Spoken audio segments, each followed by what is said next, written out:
Hello everyone. In today's video we will be discussing trigonometric function और उसका अगला topic. उसके अगले टॉपिक में हम क्या पढ़ने वाले हैं? टॉपिक का नाम है सोल्यूशन ऑफ ट्राइंगल। ट्राइंगल के सोल्यूशन के बारे में पढ़ेंगे। पिछली वीडियो में हमने इक्वेशन मतलब ट्रिग्नोमेट्रिक इक्वेशन के सोल्यूशन को स्टडी किया था, जहाँ पर हमने जनरल सोल्यूशन, प्रिंसिपल सोल्यूशन को स्टडी किया हुआ था। एक ट्रिग्नोमेट्रिक इक्वेशन है, उसके वेरिएबल या फिर एंगल को कैसे फाइंड आउट करते हैं, ये हमने स्टडी किया था।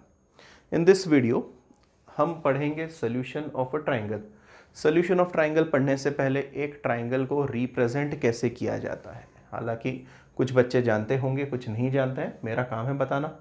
सो जैसे कि आप देख पा रहे हैं, this is a triangle A B C, और यहाँ पर जो मैं कैपिटल से शो कर रहा हूँ, that means capital A, capital B, capital C are known as angle. मतलब जब कभी भी आपको कैपिटल ए दिखेगा, इसका मतलब एंगल ए के बारे में बात हो रही है।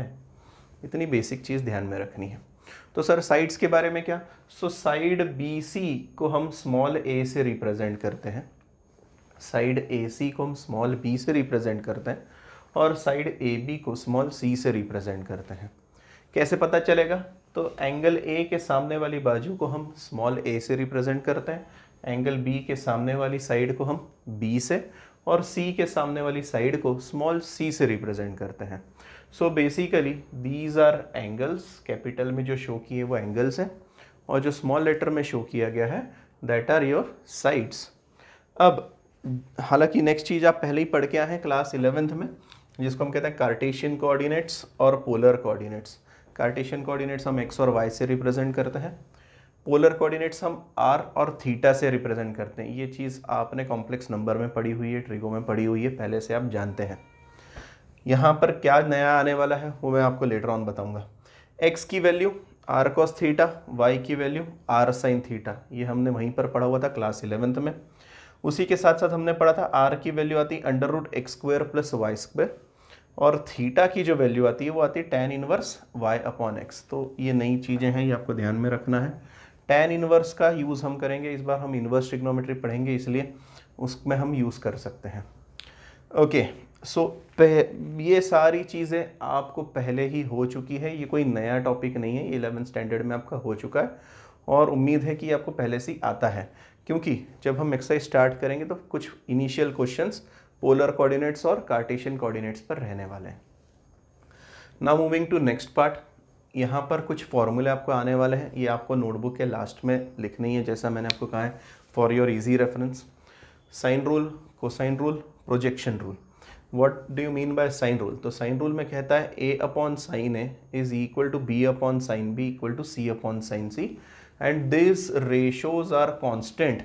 वो कांस्टेंट क्या होता है? It is 2r। What is 2r? r means circum radius of the triangle.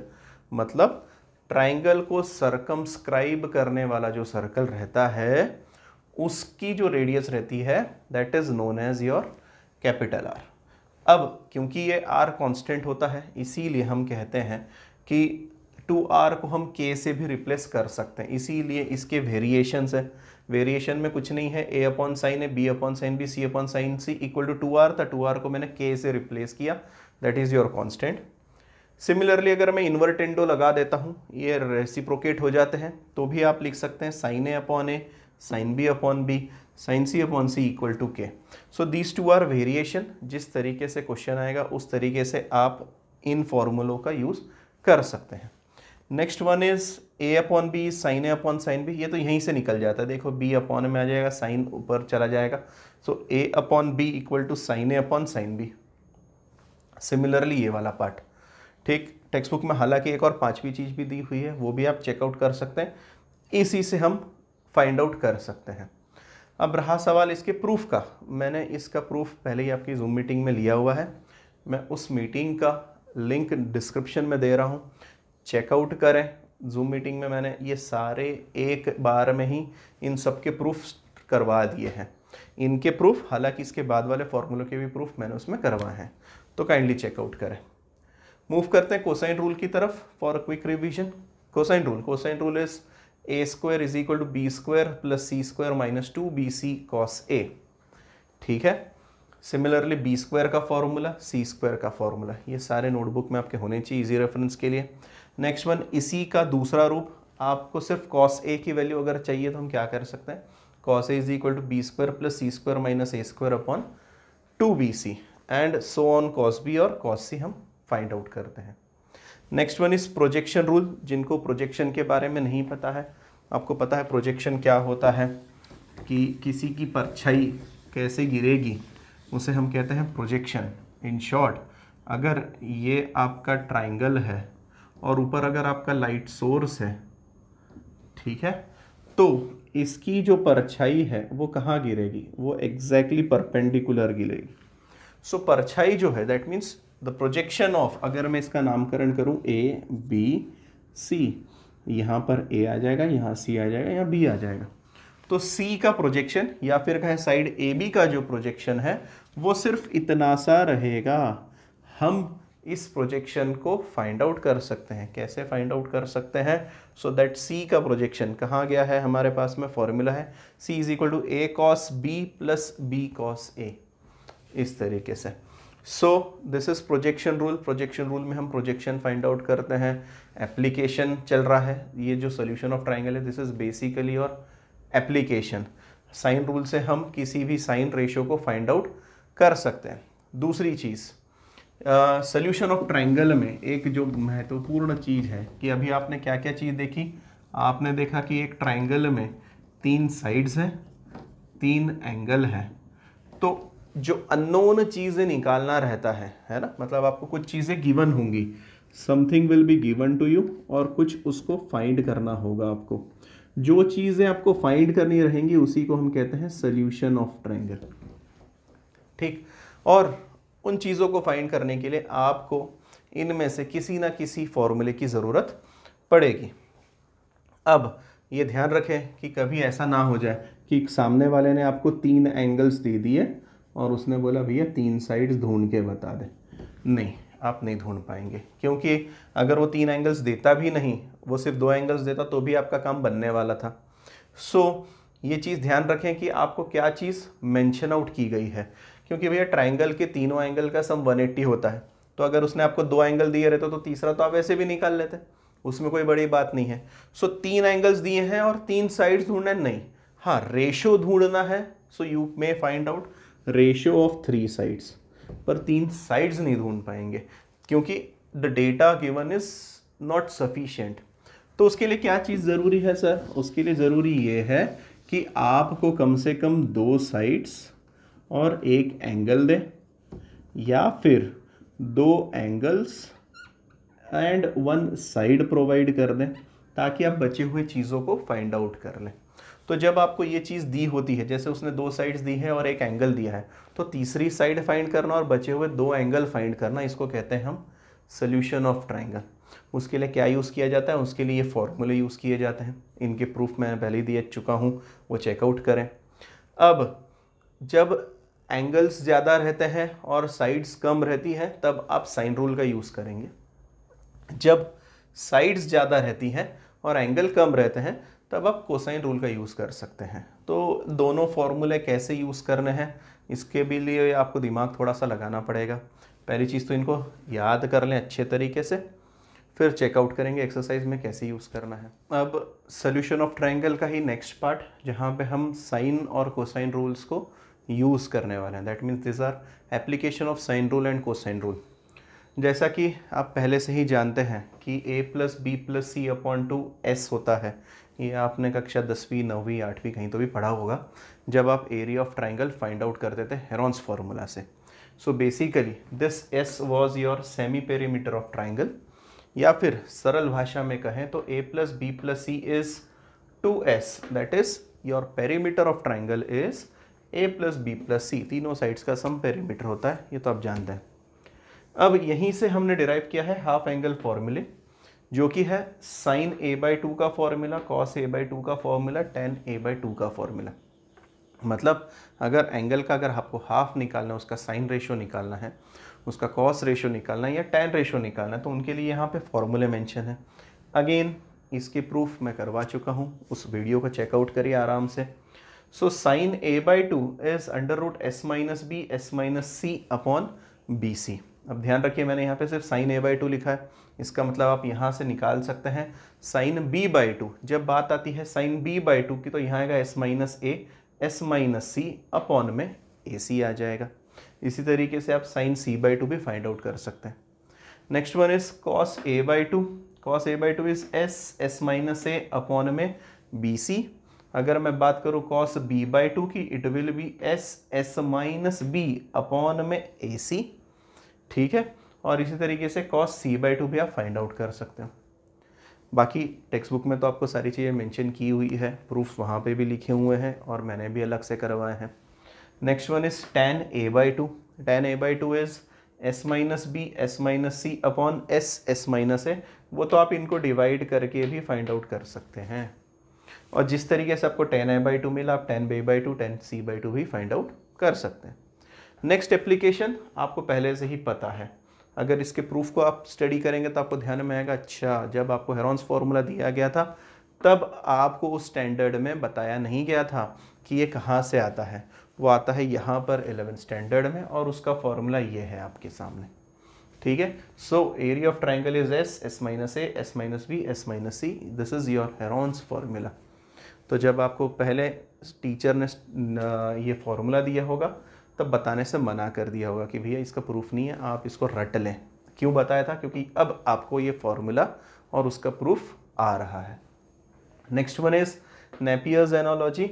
उसमें tan और cot के बीच में रिलेशन दिया गया है। जैसे cot a बाई टू अगर आपको फाइंड आउट करना है तो वो b और c एंगल से रिलेटेड है। That means tan b minus C upon two is b minus C upon b plus c. अच्छा, ये जो स्मॉल है आप समझ रहे हैं, ये स्मॉल आपकी साइड्स हैं और जो कैपिटल है दैट इज़ योर एंगल।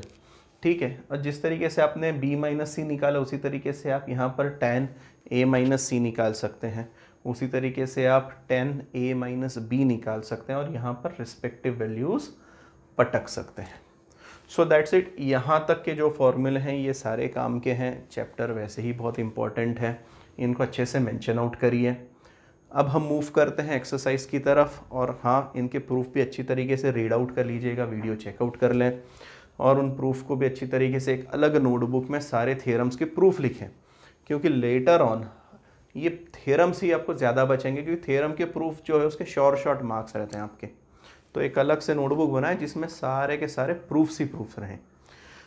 उम्मीद है यहाँ तक के फॉर्मूले क्लियर हो गए होंगे। We will move to exercise now. Question number first exercise 3.2 का क्वेश्चन नंबर फर्स्ट में वो हमसे जानना चाहता है कार्टेशियन कोऑर्डिनेट्स के बारे में। मतलब उसने मुझे पोलर कोऑर्डिनेट्स दिए हैं r और थीटा, और मुझसे x और y के बारे में जानता है। अब x और y की वैल्यू हम जानते हैं पहले से ही। x की वैल्यू होती है r cos थीटा और y की वैल्यू होती है r sin थीटा, जो कि मैंने तीनों जगह पे फॉर्मूले मेंशन आउट कर दिए। मैंने क्वेश्चन नंबर फर्स्ट, थर्ड और फोर्थ उठाया। सेकेंड काफ़ी आसान है, वो आप निपटा सकते हैं। अगर मूव करें क्वेश्चन नंबर फर्स्ट के फर्स्ट की तरफ, x is equal to r cos theta दिया हुआ है। r की वैल्यू यहाँ पर √2 है और थीटा की वैल्यू π/4 है। सो आपको मिलेगा x is equal to √2 cos π/4, और y भी आपको मिलेगा √2 sin π/4। पर आप तो पहले से जानते हैं कि cos π/4 इज़ 1/√2 और sin π/4 इज़ 1/√2। तो मैं लिखूंगा that is x is equal to √2 into 1/√2, y is also equal to √2 into 1/√2। That is ये कैंसल आउट होने पर आपको देगा 1, यहाँ पर भी 1, और Cartesian coordinates x, y is 1, 1 which is your final answer. So अब यहाँ मेंशन आउट कर सकते हैं कार्टेशियन कोऑर्डिनेट्स 1, 1। ठीक, अब मूव करते हैं थर्ड की तरफ। r दिया है 3/4 और थीटा दिया है 3π/4।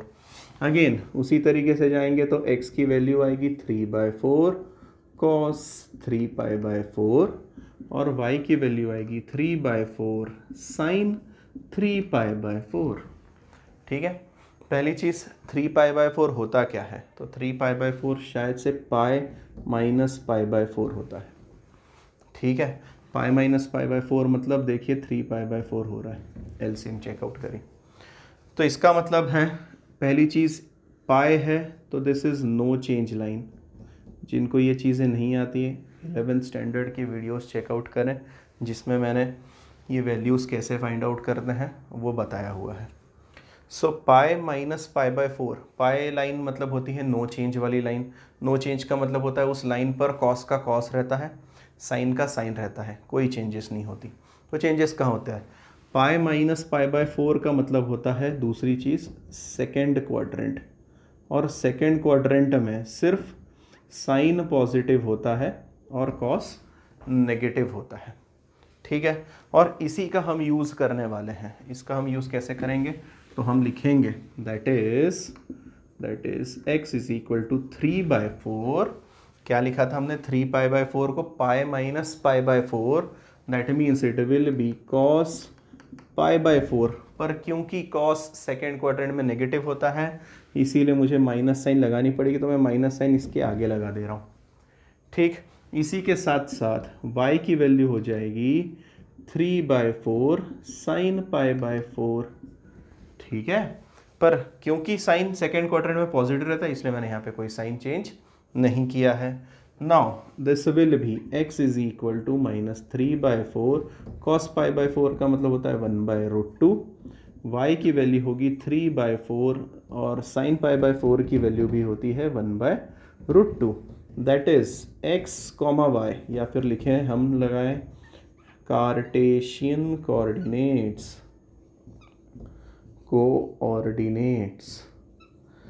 x, y are equivalent to -3/4√2, 3/4√2 final. ज़्यादा सिंप्लीफिकेशन की कोई गुंजाइश नहीं है इसलिए मैंने यहाँ पे ज़्यादा सिंप्लीफाई नहीं किया है, अन्यथा आप √2 से ऊपर नीचे मल्टीप्लाई करके भी लिख सकते थे, but I think this much is sufficient.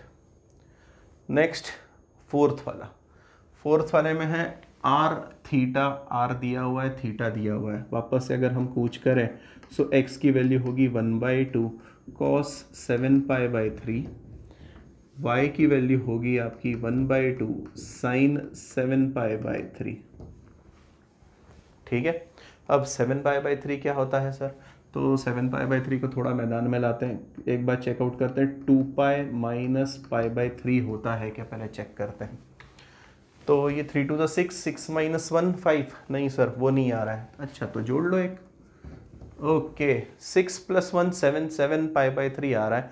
2π + π/3, again 2π is no change line. No change line का मतलब समझते हैं, साइन का साइन रहेगा, कॉस का कॉस रहेगा, इसीलिए x is equal to 1/2 cos π/3, y is equal to 1/2 sine π/3। ये π/3 कहाँ से आया सर? अरे ये जो प्लस में जो बचा था ना π/3 उसी को लिखते हैं। पीछे कैसे आया था? पीछे था 3π/4, 3π/4 को हमने क्या लिखा था? पाई माइनस π/4 लिखा था, तो ये π/4 आ गया। ये देखो π/4 मैंने हर जगह कॉपी कर दिया। अब डिसाइड करनी है साइन। साइन कैसे डिसाइड होती है?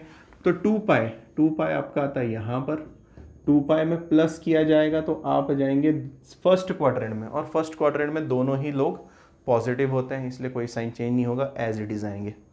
That means x is equal to 1/2 cos π/3। π/3 कितना होता है सर? 60 डिग्री होता है। 60 डिग्री पर ये आता है 1/2 और ये आता है √3/2। दैट मीन्स कार्टेशियन कोऑर्डिनेट्स, या फिर डायरेक्ट लिख देते हैं अब x, y is equivalent to 1/4, √3/4 is your answer. ये और ये तीनों आराम से चेकआउट करें। Now moving to question number 2 of exercise 3.2। यहाँ पर आपको कार्टेशियन कोऑर्डिनेट्स दिए गए हैं और वो हमसे पोलर कोऑर्डिनेट्स की उम्मीद कर रहा है कि आप बता दें। तो पहली चीज़ तो आपको पता है कि since x is r cos theta and y is r sin theta, इसका मतलब √2 is r cos theta and √2 is r sin theta. एक और चीज़ आपको ध्यान रखनी है, x, y दोनों ही पॉजिटिव हैं, और अगर दोनों ही पॉजिटिव हैं इसका मतलब है कि वो फर्स्ट क्वाड्रेंट की बात कर रहा है, ये 100% श्योर है। पर सॉल्व करने का तरीका कैसा होगा? तो पहली चीज़ आपको पता है कि tan theta is equal to r sine theta upon r cos theta होता है। इसका मतलब r sine theta is √2, r cos theta is √2, so it is √2 upon √2 that is 1। पर tan की वैल्यू 1 कब आती है सर? वो आती है tan π/4 पर। इसका मतलब tan theta is equal to tan π/4 की बात कर रहा है। पर आप तो जानते हैं since general solution of tan theta equal to tan alpha is theta equal to n pi plus alpha, जहाँ पर n जो होता है वो इंटीजर होता है। मतलब ये आपने जनरल सोल्यूशन प्रिंसिपल सोल्यूशन में पढ़ा हुआ है that tan theta equal to tan alpha is theta is equal to n pi plus alpha. Alpha की जगह पर π/4, थीटा की जगह पर थीटा ही चल रहा है, तो मैं यहाँ पर लिखूंगा therefore theta is equal to n pi plus alpha की जगह पर π/4। ठीक है, क्योंकि मेरा जो थीटा है, क्योंकि जो पोलर कोऑर्डिनेट में जो थीटा आता है वो हमेशा 0 से 2 पाई के बीच में होता है, तो मैं यहाँ पे लिखूंगा since theta belongs to 0 to 2 pi, theta जो रहता है 0 और 2 पाई के बीच में रहता है, इसीलिए है ना, इसीलिए यहाँ पर मुझे n की वैल्यू, n कौन है? इंटीजर है। n की वैल्यू कौन सी रख सकता हूँ? जो कि मुझे ऐसे एंगल दे जो 0 और 360 के बीच में आते हो। अगर हम सोचे तो यहाँ पर मैं 0 रख के देखता हूँ, 0 जैसे ही रखूँगा मुझे π/4 मिलेगा, और जैसे ही मैं 1 रखूँगा तो मुझे पाई प्लस π/4, बस इतना ही सफिशिएंट है। मतलब n की जगह 0, n की जगह पर 1 मैं रख रहा हूँ, therefore theta is equal to π/4 और theta is equal to 1 pi plus π/4। So pi plus π/4 is, मैं यहाँ लिख देता हूँ पहले, पाई प्लस π/4 दैट इज 5 π/4। ठीक है, अब बात करते हैं, पाई प्लस π/4 आता है तृतीय क्वाड्रेंट में और π/4 आता है फर्स्ट क्वाड्रेंट में। हमें किस बारे में बात कर रहे हैं? फर्स्ट क्वाड्रेंट, क्योंकि x और y दोनों ही पॉजिटिव है। क्यों सर थर्ड क्वाड्रेंट में क्यों नहीं जा सकते हैं? क्योंकि थर्ड क्वाड्रेंट में आपको पता है x नेगेटिव होता है, y भी नेगेटिव होता है, इसीलिए तो हम लिखेंगे but theta belongs to first quadrant, therefore theta is equal to π/4 is your solution. That's it. अब आपको थीटा मिल चुका है। रहा सवाल आपके आर का। आर तो आपको पता है कि आर आपको मिलता है √x² प्लस y² से, तो क्योंकि चलो यहीं नीचे ही लिख देते हैं, r is equal to x² plus y² that is √2 का स्क्वायर प्लस √2 का स्क्वायर, √2 का स्क्वायर 2 और √2 का स्क्वायर 2 प्लस 2 4 का स्क्वायर रूट आता है 2। क्यों सर आपने यहाँ पर प्लस माइनस 2 क्यों नहीं लिखा? क्योंकि हम रेडियस की बात कर रहे हैं और r पॉजिटिव रहेगा, इसीलिए मैंने यहाँ पर +2 लिखा है, which is the final answer. So r, theta is 2, π/4। Move करते हैं सेकेंड क्वेश्चन की तरफ। अब इसी का सेकेंड वाला उठा रहे हैं, x और y यहाँ पे 0, 1/2 दिया हुआ है। इस बार थोड़ा सा डिफरेंट तरीके से करते हैं, मैं पहले r ही फाइंड कर लेता हूँ। तो r हमें पता है √x² प्लस y² होता है, दैट मीन्स 0 का स्क्वायर प्लस 1/2 का स्क्वायर, 0 का स्क्वायर 0, 1/2 का स्क्वायर 1/4, 1/4 का square root again you will get 1/2। चाहें तो मैं यहाँ पर मेंशन आउट कर देता हूँ, √0² प्लस 1/2 का square that is 1/2। So r आपको मिल गया है। अब मूव करते हैं थीटा के पास में। थीटा के पास मूव करते टाइम आपको पहले ही पता है कि 0 is equal to r cos theta हो गया, 1/2 is equal to r sin theta हो गया, क्योंकि आप जानते हैं x is equal to r cos theta, y is equal to r sin theta होता है। tan थीटा के पास जाएं तो हमें पता है r sin theta upon r cos theta, that is 1/2 को डिवाइड करेंगे 0 से, 1/2 को किसी भी नंबर को 0 से डिवाइड करने पर नॉट डिफाइंड मिलता है, that is tan theta equal to, sir ये नॉट डिफाइंड कब आता है? tan की वैल्यू नॉट डिफाइंड कब आती है? 90 डिग्री पर, 90 डिग्री पर। अब हम जानते हैं general solution of tan theta equal to tan alpha is theta equal to n pi plus alpha, जहाँ की आपका n जो है वो एक इंटीजर होता है, वो मेंशन आउट करिए जैसा मैंने यहाँ लिखा n बिलोंग्स टू z लिखना है। ओके, अब that is theta is equal to n pi plus alpha, but आपका जो थीटा है वो 0 से 2 पाई के बीच में आना चाहिए, इसीलिए ना देयरफॉर n की जगह पर मैं रखूँगा 0 और 1। क्या बोल रहा हूँ, मुझे थीटा की वैल्यू 0 से 2 पाई के बीच में चाहिए, इसीलिए n की जगह पे एक तो 0 आ सकता है क्योंकि वो एक इंटीजर है, और 1 आ सकता है। 2 रखने पर वो 360 से बड़ा निकल जाएगा। तो जब मैं रखूँगा तो मुझे मिलेगा थीटा इज इक्वल टू 0 रखते ही, अच्छा यहाँ पर अल्फ़ा की जगह पर कौन है, अल्फ़ा की जगह पर है पाई बाई 2, तो मैं यहाँ लिखूँगा पाई बाई 2। जैसे ही मैंने यहाँ 0 रखा तो ये आंसर आया पाई बाई 2, या फिर थीटा इज इक्वल टू 1 रखते ही pi plus pi by 2, 3 pi by 2 sir.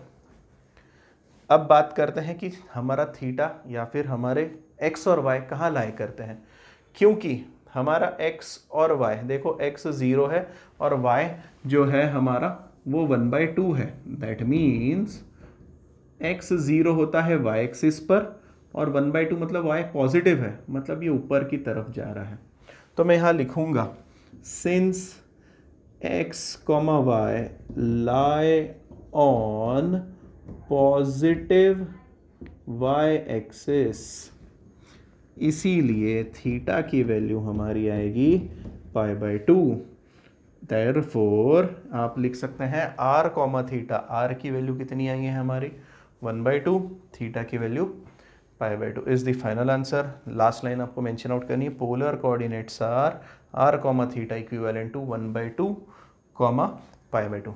एक और चीज़ ध्यान रखें, जिस तरीके से पहले x फिर y लिखते हैं, हम पहले r लिखते हैं फिर बाद में थीटा लिखते हैं, तो इन बातों का ध्यान रखें।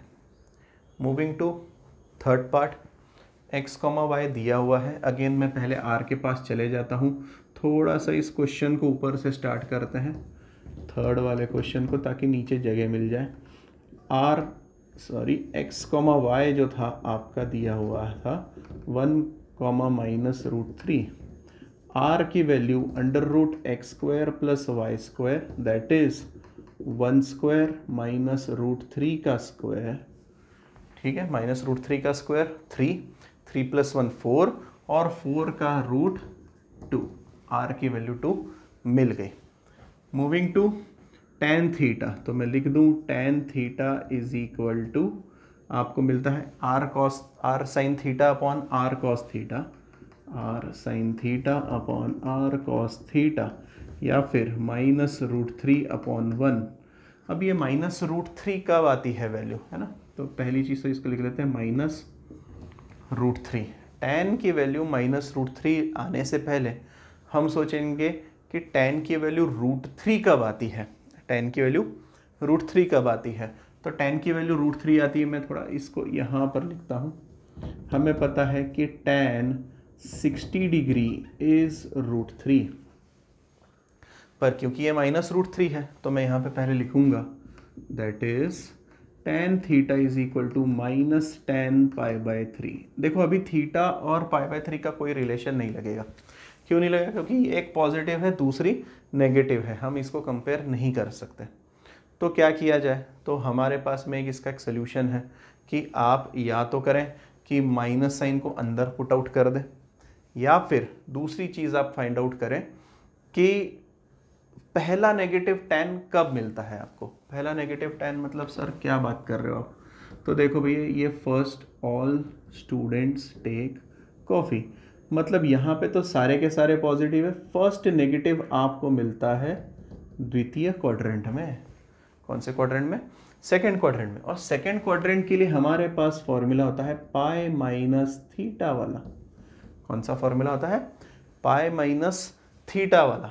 थीटा कौन सा, थीटा यही जो अंदर बैठा हुआ है पाई बाई 3, तो इसका मतलब मैं इसको थोड़ा सा आगे लिखता हूँ that is tan pi minus pi by 3। Okay, that means tan theta की वैल्यू आ गई tan 2 पाई बाय 3। अब यहाँ से हम जनरल सोल्यूशन के पास मूव करेंगे। Since GS of tan theta equal to tan alpha is theta equal to n pi plus alpha n belongs to z। Alpha की जगह किसे पटकना है? 2 पाई बाय 3 को पटकना है, तो मैं लिखूंगा therefore theta is equal to n pi plus 2 pi by 3। ठीक है, n pi plus 2 pi by 3।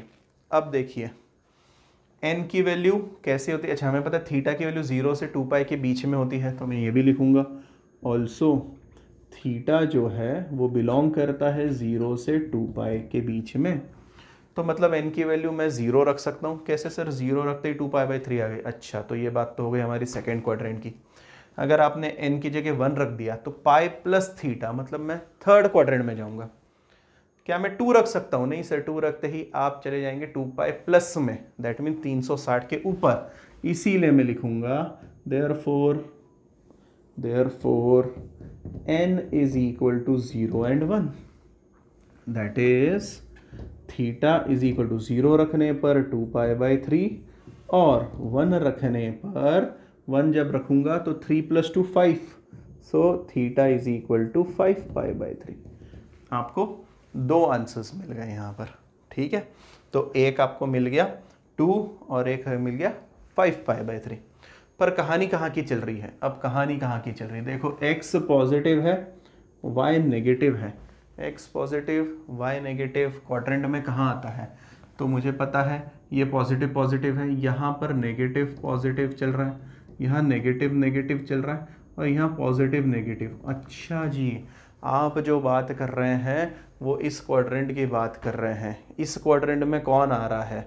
तो इस क्वाड्रेंट में मेरे हिसाब से 5 पाई बाई 3 आ रहा है। इसीलिए तो मैं लिखूं थीटा या फिर पॉइंट बिलोंग्स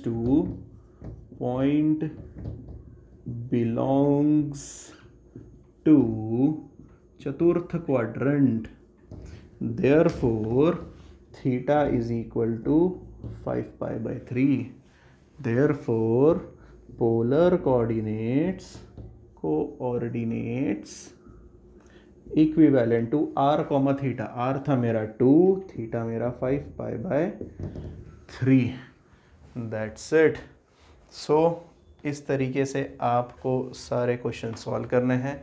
लास्ट लाइन मैंने यहाँ लिखी है, वो यहाँ मेंशन आउट करनी है, वो यहाँ मेंशन आउट करनी है। जगह की कमी की वजह से मैं यहाँ मेंशन आउट नहीं कर पाया। आई होप आपको समझ में आ गया। यहाँ पे मेन चीज़ जो है वो जनरल सोल्यूशन फाइंड आउट करना, और जनरल सोल्यूशन के साथ में ये पता करना कि n की वैल्यू क्या रखने पर मुझे आंसर मिलने वाला है। तो 0 और 1 रखने पर आपको जनरली आपका रिक्वायर्ड थीटा दे देता है। So I think this much is sufficient for today. Next video में इसके आगे के क्वेश्चंस अपलोड करता हूँ।